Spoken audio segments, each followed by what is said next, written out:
No one got to the bottom of who was behind those calls? No, the thing about calls like that is they're always anonymous, but there are groups who put pressure on anyone who gets involved in the Palestine question. And how did you feel when you know those calls came through, and particularly those to your house? I mean, did they, you know, maybe plant doubts in your mind that maybe, you know, you shouldn't do this? Or? No, not for me. I was angry.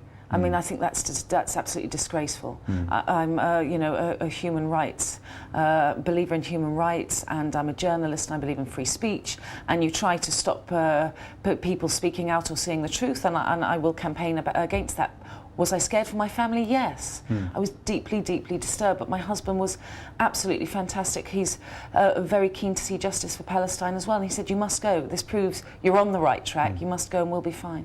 So tell me about when you arrived at Gaza. What was the very first thing that hit you?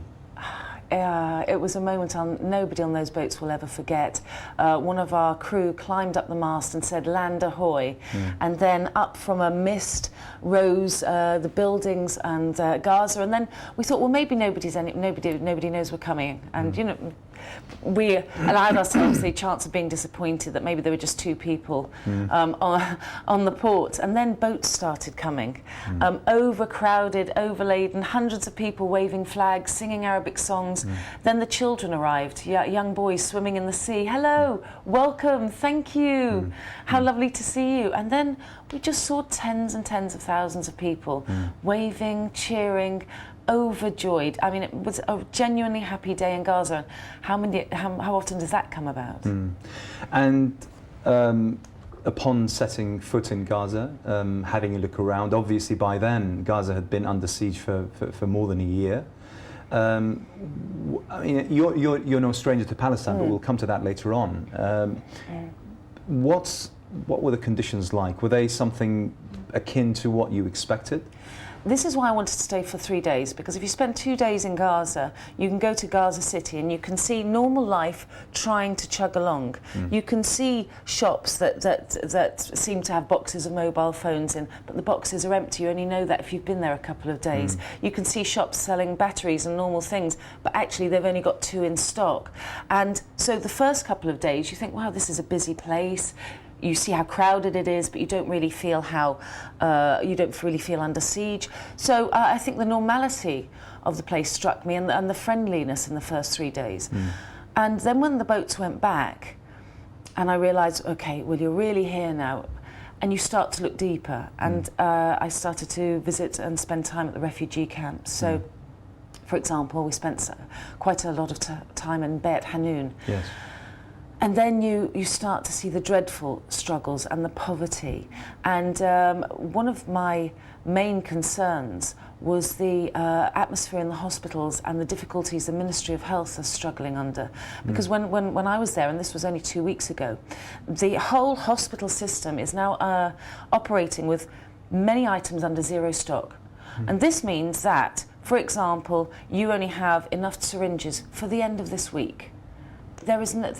How can anybody operate like this? At this time in Gaza, for example, because of the siege, there is no chlorine whatsoever.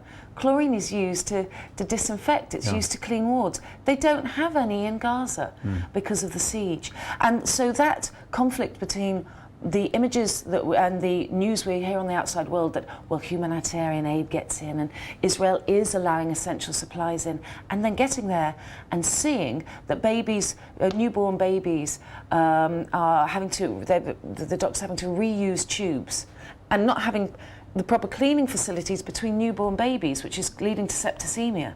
You really see the lack of help that's getting through. What kind of, I mean, we heard that the boats, besides the activists themselves like yourself, but they were also carrying gifts and donations and aid.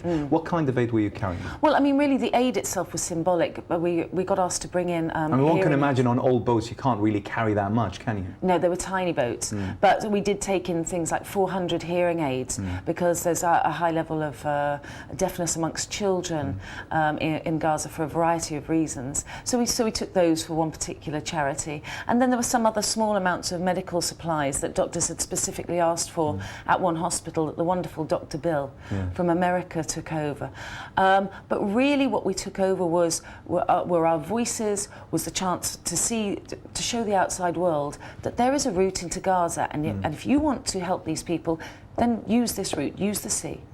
You touched a little on the health situation, and obviously you can expand on that for a while, but what other facets of life did you see and you thought that were affected? I mean, education, for instance, schools of the such. Did you get close and personal with those kinds of areas? Well, I had several meetings with UNRWA, who are doing great work in Gaza, and their frustration at the siege is really evident, because even UN workers cannot travel easily between Gaza and the West Bank, or Gaza and the rest of the world. The Israelis make it incredibly difficult, not just hours, but maybe you can't pass today. And this is the UN. Now, at the moment, for example, there's £100 million worth of work in the offing that the UN wants to carry on. This can be rebuilding schools, this can be a mental health project, this can be maintaining roads.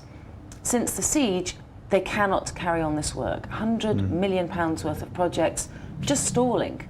Now, these are projects that are approved European governments, international aid, and they're not going on because cement isn't allowed in. The basics for sewage facilities, pipes, for example, that would help maintain the water supplies are not being allowed in, and even the UN can't get them past the Israeli authorities. We'll talk more about Gaza, your trip, and also about Palestine after the break, but it's absolutely fascinating. We'll be back in a few seconds. Don't go away.